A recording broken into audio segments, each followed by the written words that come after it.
부부 생활 뭐 다 비슷하지 않을까 싶긴 한데 원하는 온도가 안 맞는다. 심장이 뛰고 손이 떨려요. 대답 안 해? 저는 행복하다고. 진짜를 내가 왔지? 근데 왜 이혼을 안 하고 계세요? 죽을 수도 있을 것 같아서. 너 질투가 뭔지 몰라? 근데 3년 전에는 너네 했던 거 아니야? 사랑. 혜인이가 어떻게 되든 말든 괜찮을 자신이 있었다고. 근데 그게 잘 안 된다고. Hello, moi c'est Diane aka Didi, bienvenue sur cette chaîne où j'aime parler de drama asiatique, de livres et de trucs que je trouve fun et sympa. Je nous reviens encore une fois de plus en voix off parce que ma tête est toujours aussi dégueulasse, hein. Les amis, vous n'avez pas envie de la voir. Et on se retrouve comme promis pour parler du drama coréen récemment fini et plébiscité partout, Queen of Tears. Si vous avez l'habitude de mes reviews et comptes rendus, cela ne va pas vous choquer si je vous dis que je ne partage peut-être pas l'avis général. Hear me out, je vais m'expliquer les amis. Queen of Tears est un drama coréen, on va dire, c'est même une comédie mélodramatique de 16 épisodes de 85 minutes diffusée sur la chaîne câblée TVN et en streaming sur Netflix. Timidement, il a commencé à susciter l'intérêt pour finalement finir au top des taux d'audimat de la chaîne TVN. Et de quoi nous parle ce drama qui a rendu la Corée du Sud et la communauté internationale accro? On va nous parler de l'histoire de Baek Young-woo, un routurier du village de Yongdori qui vit depuis 3 ans avec son épouse Hong Hae-in, une riche héritière chaebol d'un principal conglomérat coréen qui s'appelle Queen's Group. Une crise va survenir dans leur vie. Hae-in va apprendre qu'elle est malade et va devoir lutter contre sa maladie. Et c'est là que ce couple qui commençait à ne plus trop se parler va devoir faire front uni, faire face à la maladie et faire face aussi aux personnes qui ont envie de récupérer les rênes de leur groupe Queens. Avant de vous parler de ce que j'ai aimé ou pas dans ce drama, j'ai quand même envie de prendre le temps de parler de l'écriture, de la réalisation de ce drama. Ce drama est écrit par Park Ji-hoon qui du coup est un writer qui a écrit beaucoup de dramas que j'ai beaucoup apprécié le long des années de mon aventure de visionnage de dramas coréens. Elle a écrit la série coréenne Get Carl Oh Sung-yo avec l'actrice Eun Jong-hwa qui est vraiment une actrice qui me manque énormément. Elle devrait revenir vraiment pour faire des dramas parce que ça fait longtemps que je ne l'ai pas vue dans un drama et elle me manque énormément. Elle a aussi écrit Park Ji-hoon le drama My Husband Got a Family que j'avais beaucoup apprécié aussi parce que justement les problématiques qui étaient centrées sur une vie de couple étendue à une famille qui se mêlait peut-être un peu trop de la vie de couple. Enfin voilà, c'était un drama qui était dans une vibe comme ça que j'avais beaucoup apprécié. Elle a écrit aussi My Love from the Star. Celui-là, tout le monde le connaît, donc j'ai pas besoin de l'introduire. Elle a aussi écrit The Producer que j'avais beaucoup aimé. Toujours avec Kim So-hyun, qui joue dans ce drama actuellement. Et puis elle a écrit Crash Landing on You. La réalisation, je ne connais pas forcément Jang Yoon-woo, mais Kim Hee-woo, je le connais pour avoir était dans la réalisation de You Are My Destiny et Warm and Cozy que beaucoup ne connaissent pas. C'est un drama coréen que j'avais beaucoup apprécié quand il était sorti parce que je trouvais qu'il était atypique dans le sens où en fait on était sur une romance qui se voulait simple et sans prise de tête. Il faut croire que Park Ji-hoon et Kim Hae-woo, ils aiment bien travailler ensemble parce que ils ont travaillé ensemble dans Crash Landing on You. Et là, ils se remettent en team sur ce drama. Queen of Tears est l'idée par deux acteurs, Kim So-hyun, que j'avais beaucoup apprécié dans Moon Embracing the Sun, My Love from the Star, The Producer et It's Okay to Not Be Okay. Et j'avais beaucoup aimé aussi Kim Jong-un dans le drama Descendants of the Sun parce que je vous assure, j'ai fini ce drama juste à cause d'elle parce que j'aimais pas le coup principal personnellement. Donc voilà, les personnes qui sont dans ce drama sont des personnes qui ont déjà prouvé qu'ils savaient s'y faire, qu'ils savaient jouer, qu'ils savaient écrire, qu'ils savaient réaliser. Et tout ce beau monde se regroupe dans cette série et essaie de nous faire pleurer durant ces épisodes, puisque je vous disais que c'était un mélodrama. Et pour changer un peu de ce que j'ai l'habitude de faire, je vais vous parler des choses que j'ai moins appréciées d'abord, pour vous parler ensuite des choses que j'ai appréciées pour finir sur une bonne note. En ce qui concerne ce que j'ai moins apprécié dans ce drama de Go, je pense que vous l'avez déjà senti, c'est le fait qu'il soit très long en fait. C'est un drama qui est beaucoup trop long selon moi. Et en fait, depuis quelque temps, ça commence un peu à me fatiguer, ce genre de drama, les dramas coréens qui sont de plus en plus longs. Je ne sais pas pourquoi ils allongent les dramas coréens en termes de durée. Et je ne comprends pas pourquoi ils ont besoin d'autant de temps pour dire des choses, alors que finalement on réalise qu'ils étirent l'histoire pour rien parfois, quand les temps sont rallongés. Donc je ne comprends pas pourquoi c'est aussi long. Et le fait que ce soit long fait que parfois c'est lent, donc on s'ennuie un peu quand même. On s'ennuie un peu quand même à des moments donnés, parce que tout un épisode de 85 minutes, je vous assure que parfois, pendant 15-20 minutes, j'étais là en mode, mais fou, c'est long. Qu'est-ce qui se passe? Pourquoi ça n'avance pas vite, cette histoire? Bref, un des points que j'ai pas apprécié, c'est que c'était long. C'était long. Et second point, qui confirme ce que je pense depuis un certain temps déjà, hein, voilà, j'ai l'impression que les Coréens ont du mal à gérer les 8 derniers épisodes d'un drama. J'ai l'impression d'être une experte en drama depuis que j'ai regardé King of Drama, mais bon, je suis pas une experte, hein, mais de manière générale, je crois que ce qu'ils font, c'est qu'ils écrivent les 5 ou 6 premiers épisodes du drama. Ils font valider les scénarios, ils font valider, tout le monde est ok, on lance la production, ils ont le temps de filmer, de faire les montages, avant que tout ne soit mis en ligne. C'est-à-dire que on a déjà les scripts qui sont prêts et on a le tournage qui s'enchaîne.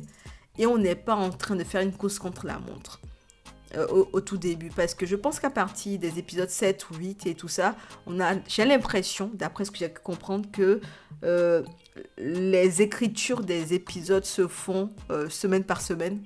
Et se tournent semaine par semaine limite en fait. On est dans une course-poursuite à partir de la moitié de la saison du drama. Et ça, j'ai l'impression qu'ils ont du mal à gérer parce que ça part dans tous les sens en général sur les 8 derniers épisodes du drama. Si vous avez un drama que vous avez beaucoup apprécié sur les 8 premiers épisodes, soyez sûr qu'ils vont avoir du mal à gérer les 8 derniers. Ça, je le remarque de plus en plus et je ne sais pas pourquoi ça continue à s'étendre en termes de durée de visionnage. Pourquoi 85 minutes, les gars? Donc, il y a ça que j'ai encore remarqué ce coup-ci dans Queen of Tears. Les 8 premiers épisodes étaient banco, c'était de très bonne qualité, vraiment. Il n'y avait pas grand-chose à redire, en fait, ces épisodes-là. Et les 8 derniers, j'étais là en mode, mais qu'est-ce qui s'est passé, les amis? Qu'est-ce qui s'est passé? On est dans la surexploitation des twists, des rebondissements et honnêtement, l'un des points que j'ai pas apprécié aussi dans ce drama, c'était qu'on était dans le too much, too much. On faisait des choses juste pour le plot, juste pour déclencher des situations, juste pour le côté over-dramatique et je trouvais qu'à un moment donné, le côté réaliste du drama qu'ils essaient de mettre en avant avec l'histoire de ce couple-là qui va devoir en fait faire front, va devoir se redonner une chance, va devoir recreuser l'amour qu'ils avaient l'un pour l'autre. En fait, c'est une problématique tellement réelle que les rebondissements un peu what the fuck, un peu grandiloquents, un peu too much, vont vous sortir en fait de l'histoire qui paraît hyper réaliste en fait. Donc ça m'a énervé, je me suis dit too much. Et too much rebondissement for the plot sake, ça veut dire aussi que voilà, il y a beaucoup de trous qui sont créés n'importe comment parce que il y a eu trop d'erreurs, il y a eu trop de on veut que ce soit dramatique, on veut choquer pour choquer et bien entendu on s'y prend à la dernière seconde, on n'a pas le temps de bien écrire les choses et il y a des trous un peu partout quand même. Surtout sur les derniers épisodes. À partir de l'épisode 13, j'étais là en mode mais waouh les gars. On a juste envie de voir la fin, c'est à cause de ça on s'accroche hein, parce que avec ce qui se passe sur les derniers épisodes là, vous abusez quand même. Vous abusez. Il y a tous les tropes possibles du drama land dans ce drama. Si vous êtes amateur et que vous aimez écrire des scénarios et que vous voulez commencer à savoir comment on écrit les scénarios pour les dramas coréens, vraiment ce drama va vous donner toutes les pistes des plots les plus populaires qui vont vous peut-être ramener des vues ou je sais pas quoi. Bref, ce qui m'a aussi dérangé dans ce drama, à part les tropes et le too much dans les rebondissements, c'était les méchants. J'ai envie de dire un truc, dis-moi qui est ton méchant, je te dirai si ton histoire elle est bonne en fait. Il faut qu'on ait un méchant qui soit grandiose pour qu'on ait un héros qui soit encore plus grandiose en fait. Donc, les méchants de cette histoire, j'étais là en mode, ok, bon, c'est étoffé, mais pas tant que ça, quoi. Et c'est dommage, parce que je crois qu'elle a l'habitude, Park Ji-yoon, d'écrire des personnages. Donc, ça m'étonne quand même que les méchants n'aient pas pris le temps de bien les étoffer. Peut-être qu'elle a été rushée par le temps, je sais pas. Les méchants aussi avaient comme une boule de cristal, hein, c'est ce que moi je me suis dit. Hein. Tous les trucs les moins évidents statistiquement à trouver dans l'intrigue étaient mystérieusement trouvés par la coalition des méchants. Et il y a vraiment eu une coalition des méchants, ils avaient même une table ronde parfois. Bref, c'était quelque chose. Après, bien entendu, c'est trouvé et c'est réglé tout aussi rapidement. Puis l'un des derniers points qui m'a tué, c'est la bêtise, la stupidité en fait de cette famille de Chaebol face à tous ces méchants-là qui vont vouloir récupérer leur entreprise. Je me suis dit, mais come on guys. Pour réaliser en fait le grand-père qui est le fondateur du groupe Queen, il est parti de rien en fait le monsieur. Il a grimpé les échelons, il était cordonnier, je crois aussi. Donc, il est parti de rien. Il a monté une bête de groupe. Et quand on l'entend parler, quand on l'entend réfléchir, quand on voit comment il se fait avoir comme un bleuet, on se demande, mais comment est-ce que quelqu'un qui est parti de rien a pu créer un aussi gros groupe, en fait? Ce n'est pas crédible, en fait. C'est pas crédible, ce genre de truc. Et j'avais l'impression qu'ils ont rendu beaucoup des membres de cette famille-là très bête, très crédule, juste pour étirer l'histoire en fait, juste pour qu'ils tombent dans des déclenchements de situations, dans des intrigues vraiment bizarres. Et ça a été le cas tout le long. La plupart des personnages de cette famille étaient... vous soufflez fort, hein. Quand vous les entendez, quand vous voyez dans quel piège ils tombent, vous êtes là en mode, mais come on, quoi. Mais c'était quasiment toute la famille et le grand-père était le chef de la stupidité, en fait. Tout ce qui lui arrive, j'étais là en mode, mais je ne compatis même pas, en fait, à ce qui t'arrive parce que tu devrais savoir que dans le milieu dans lequel tu es, c'est un milieu de requins. T'es censé être plus étoffé que ça, t'es censé être sur tes gardes. Enfin, c'est ce que je me dis, quoi. Bref. C'était vraiment bizarre selon moi, mais bon. Et pour finir sur une bonne note, je vais vous parler des choses que j'ai beaucoup appréciées parce que je suis allée au bout du drama quand même. C'est parce que j'ai apprécié pas mal de choses. Sinon, j'aurais pas perdu mon temps à le regarder jusqu'au bout. Et en fait, ce que j'ai beaucoup apprécié dès les premières minutes, en soi, c'est le jeu d'acteurs des leads principaux, quoi. Ils sont bons ensemble, vraiment. Ils sont doués pour les expressions à l'écran. Et la chimie est juste top notch, en fait. Il y a quelques caractères secondaires que j'ai beaucoup appréciés, comme la tante avec son caractère tout feu, tout flamme. Le frère de l'héroïne qui, du coup, est un simplet à des moments donnés, mais quand même qui a un bon fond. La maman du héros, vraiment, et quelques personnages du village dont on vient, du village du héros, j'ai bien apprécié. Même la secrétaire de l'héroïne, que j'ai beaucoup apprécié aussi. La coalition des avocats qui sont amis à notre héros, ils étaient trop drôles. Et puis leur ligue de friends avocats a été trop drôle, trop mignonne à voir. J'avais beaucoup apprécié tous ces caractères-là. Le propos du drama aussi, j'ai beaucoup apprécié. Vous savez, cette histoire d'un couple marié qui se perd en chemin et qui se redonne une nouvelle chance. Ils ont vraiment de belles discussions sur ce qui s'est passé dans leur mariage, sur ce qui a fait qu'ils en soient arrivés à ce point-là où ils étaient à deux doigts de se séparer. Et les discussions étaient vraiment inspirantes et les discussions faisaient vraiment réfléchir. Et on retrouvait vraiment ce côté réaliste justement dans le drama. Ce qui m'a vraiment happé dans ce drama, ce sont les premiers épisodes, je dois avouer, parce qu'ils étaient hyper drôles, les premiers épisodes. Ils auraient dû continuer à faire ça selon moi sur tous les épisodes. Même s'il y a un propos qui va être hyper triste avec la maladie qui va être lancée à un moment donné dans les épisodes. Mais quand même, le côté drôle des premiers épisodes était juste génial. C'était bien amené, c'était bien dosé. Et vous étiez là à vous tordre de rire H24. Les premiers épisodes étaient vraiment pépites, les amis. Les premiers épisodes étaient trop pépites avec des situations cocasses, des réflexions que se font les personnages. Vous êtes là, vous rigolez, vraiment. Vous rigolez et vous vous attendez pas à certains moments sur des trucs et vous êtes là en mode, mais ils sont fous ces personnages. Bref, moi j'ai trop kiffé les premiers épisodes.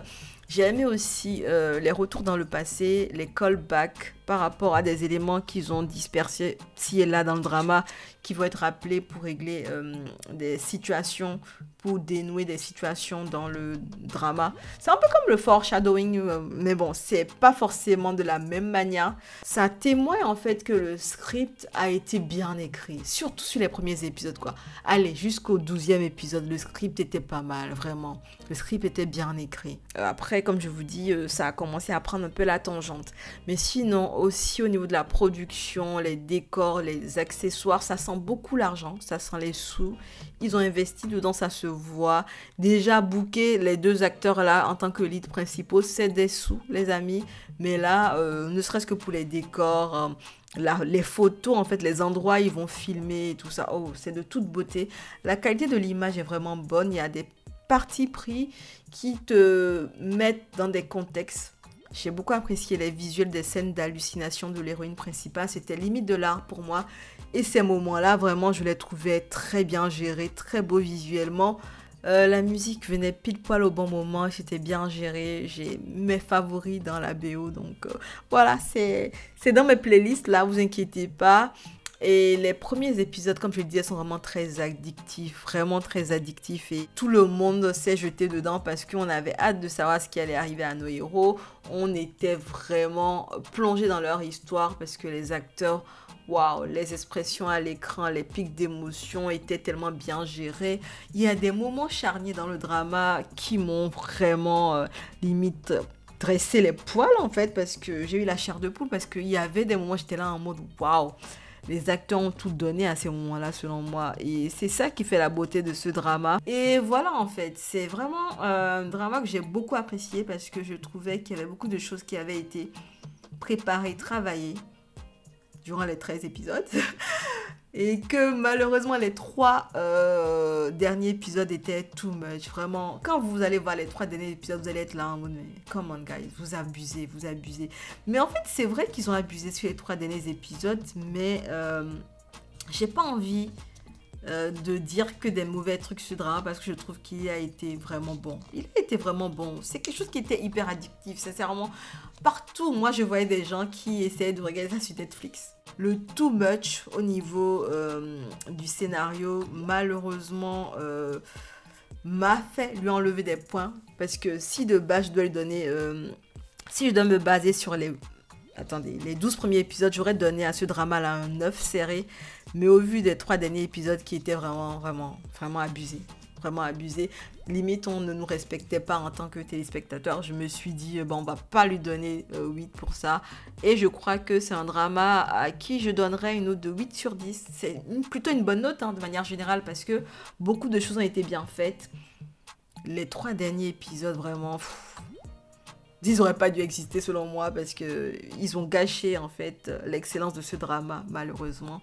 Mais bon voilà, c'est quelque chose de... Voilà, c'est un drama qui est assez intéressant et qui vous montre quand même l'excellence en fait de l'art coréen sur les dramas. Vraiment, il y a des choses sympas. Ils pensent à beaucoup de choses avant de rentrer dans la réalisation. On sent vraiment une patte artistique, on sent... qu'il y a un travail derrière, on sent une planification, on sent en fait une vision, on va dire. Et j'aime beaucoup ce que j'ai vu dans ce drama, Queen of Tears. Vous allez vraiment être engagé dans ce drama parce que vous allez apprécier les personnages, vous allez apprécier leurs histoires, vous allez apprécier ce qu'ils sont en train de vivre, comment ils sont en train de travailler sur eux-mêmes, sur leur couple, sur la maladie, sur l'entreprise.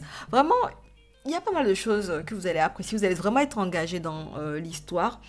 Et voilà, les 3 derniers épisodes, je l'aurais dit, dommage, mais bon. Anyway, voilà pour moi. J'ai essayé de vous dire ce que vous allez apprécier dans le drama et ce que vous allez peut-être pas apprécier. J'espère que vous allez lui donner sa chance et essayer de regarder au moins les 3 premiers épisodes. Je suis sûre que si vous allez au bout des 3 premiers épisodes, vous allez être happé dedans et vous aurez tendance à vouloir finir le drama. Anyway, j'espère que vous avez apprécié cette vidéo. On se dit à bientôt dans une prochaine vidéo. Et en attendant, prenez soin de vous.